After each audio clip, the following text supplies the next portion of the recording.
Salut les turfeuses, salut les turfeurs, bienvenue pour un nouveau pronostic de Benoît Requin. Ok, place au pronostic du quintet du dimanche 12 mars, direction Cagnes-sur-Mer pour le prix de Rome, trop attelé, 2925 mètres, 13 partants, réunion 1, course 4, indice de confiance 3 sur 5.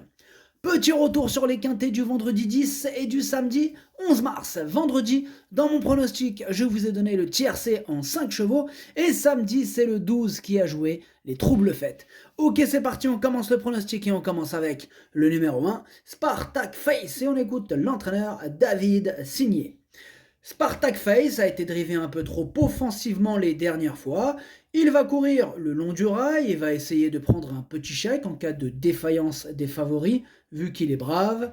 Il lui faut 90 000 euros de gains avant la fin du mois, donc j'essaye de les prendre comme je peux. Ah, on le sent dans une moula, David Signé, mais bon, il est honnête. Au moins, c'est ça qu'on aime bien avec lui. Il est honnête, hein, voilà. Il lui manque 90 000 euros avant la fin du mois. Sinon, je sais pas ce qui va se passer pour lui, mais bon, on espère pour lui qu'il va réussir à les choper. Mais par contre, pas dimanche, non, parce que son numéro 1, je ne l'ai pas retenu, moi, du coup. Voilà, bon, faudrait vraiment pas mal de défaillance de chevaux en vue hein, pour qu'il arrive à gratter quelques euros. Ah ouais, 90 000, bah bon courage, David Signé. Non, mais il est honnête, c'est bien, franchement, il est honnête. Donc, ce numéro 1, je ne l'ai pas retenu, question de feeling. Ce numéro 1, Kiken. On passe au numéro 2, Cyrano de B. On écoute Jarmo Niskanen. Cyrano de B est en forme, il retrouve un profil plat qui va parfaitement lui convenir. Cela ne s'est pas toujours bien passé cet hiver, mais c'est un cheval de qualité, capable de se mettre en évidence. Le long voyage ne sera pas un souci, j'attends un rachat. Ah, moi aussi j'attends un rachat de Cyrano de B, hein. Je l'ai repris, je l'ai gardé très haut, il me plaît beaucoup, je l'ai mis en 3e position, je pense qu'il peut remettre les pendules à l'heure. Donc ce numéro 2, Daesani, on passe au numéro 3, Estero, et on écoute Jean-Pierre Hench. Estero est un bon cheval, dur, qui fait toutes ses courses. On ne peut pas lui reprocher grand-chose et il peut être dans les 5 premiers. Alors, ce numéro 3, c'est tout simplement mon préféré. Je l'ai installé en tête. Ce numéro 3, Okiniri. On passe au numéro 4, Falco Berry. On écoute Yannick Alain-Briand. Falco Berry n'est pas forcément facile à saisir. Aussi, on va procéder à quelques changements dans sa bride et dans l'avant-course afin de le motiver. Physiquement, il est bien et mentalement, il est malin. Il ne faut pas le rayer, il n'est pas hors d'affaire. Ouais, mais en même temps, on peut pas tous les retenir, hein, donc faut pas le rayer, on va pas jouer très chevaux non plus, hein. Eh oui, donc moi j'ai fait un choix. Ce numéro 4, je l'ai pas retenu, mais c'est lui le chef de ma petite liste des possibles troubles faites. Sachant que sur ma liste, hein, il y en a que 2 et 5, 13. Voilà. C'est le 4, voilà, donc je l'ai pas retenu du coup. Ce numéro 4, Kikan, on enchaîne avec le numéro 5, Divine Monceau, et on écoute Charlie Mottier. Divine Monceau revient à Cagnes pour ce bel engagement fermé. Elle a couru à Vincennes en prévision de cette course. Le lot s'est un peu creusé. Elle a sa chance pour terminer à l'arrivée du quintet pour une place. Sa marge est réduite, mais avec un déroulement favorable sur une 2, 3e ligne à la corde, c'est jouable. Elle s'entend très bien avec François Lagadec. Alors, moi, ce numéro 5 non plus, je ne l'ai pas retenu. Lui, c'est un regret. C'est mon 2e cheval de complément en cas de non partant. Ce numéro 5, Idomenoko Kai. On enchaîne avec le numéro 6, Canoise Dagon. Et on écoute Yannick Alain-Briand. Canoise Dagon n'a surtout pas démérité en dernier lieu alors qu'elle rendait la distance. Elle a très bien sprinté une fois encore.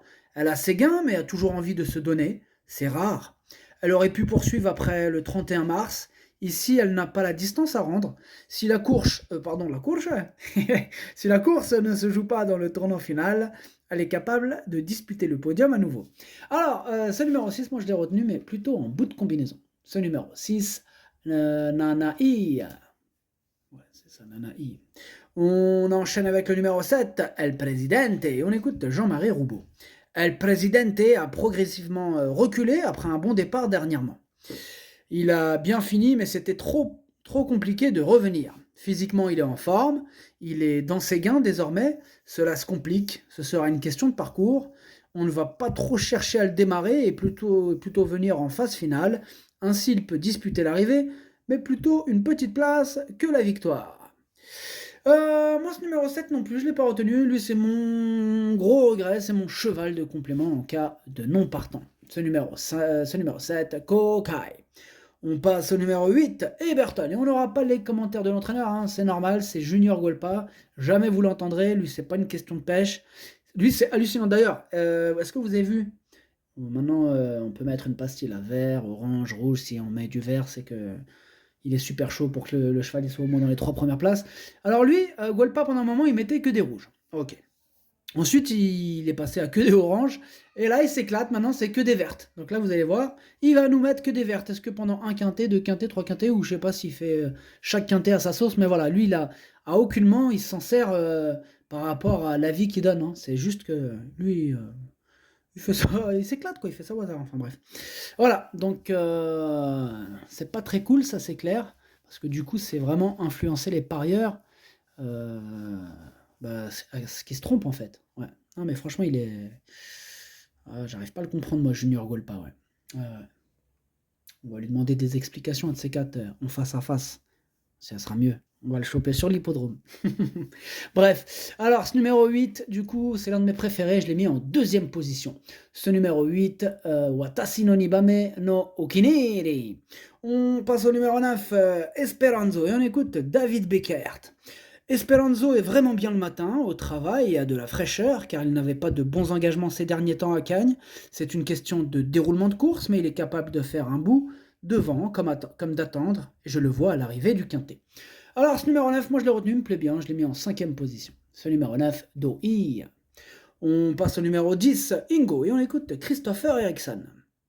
Ingo est parti vite avant de reculer progressivement dernièrement à Vincennes. Revenir était trop compliqué vu le tempo imposé. Il découvre ici un bon engagement, fermé, en dehors de Vincennes. Il avait bien fait sur les pistes provinciales l'année dernière. Il est très bien physiquement. Je le déplace avec l'ambition de le voir sur le podium. Eh bien moi ce numéro 10, je l'ai plutôt gardé en bout de combinaison. Donc c'est numéro 10, Dokei. On passe au numéro 11, Espoir Delphini. On écoute David Alexandre. Espoir Delphini a bien couru pour sa première sortie sous ma responsabilité. Plus récemment, il est resté ferré en prévision de ce quintet. C'est une course visée, on compte sur lui. Moi ce numéro 11 il me plaît bien, je l'ai gardé assez haut en 4e position. Ce numéro 11, Yomi. On passe au numéro 12, DS Noir. Et on écoute Pierre-Yves Verva. DS Noire était bien en course quand elle a fait la faute sans explication la dernière fois. Elle est toujours en forme et restée auparavant sur une belle prestation. Comme c'est une attentiste, la longue ligne droite de Cannes-sur-Mer ne devrait pas la déranger en tout cas. L'engagement est intéressant, raison pour laquelle elle effectue le déplacement avec des ambitions. Eh bien, moi ce numéro 12, je l'ai gardé, sachez que c'est lui le 8e de mon pronostic. Ce numéro 12, Hachi. Et on termine bien sûr avec Charlie Delaunay, le numéro 13, Junior Guelpa, donc bien sûr pas de commentaires, parce que lui, clairement en langage familier, il s'en tape complètement lui de nous donner des infos. Au contraire, il fait des efforts pour nous sortir du bon chemin, c'est ouf. Hein. Donc là, il distribue des pastilles vertes de partout. Voilà. Croyez-moi, méfiez-vous de ces pastilles. Ceux qui sont débutants, qui viennent d'arriver, qui voient la pastille verte là, faites attention. Lui, il met des pastilles contraires. C'est-à-dire, s'il est super chaud, il va mettre une pastille rouge. Avant, c'est ce qu'il faisait. Maintenant, c'est une nouvelle technique, il balance du vert. Après, là, vous voyez, il change les couleurs. Enfin, bref, ne nous attardons pas sur son cas trop longtemps. En tout cas, méfiez-vous de ce Junior Guelpa et de ses pastilles multicolores. Là.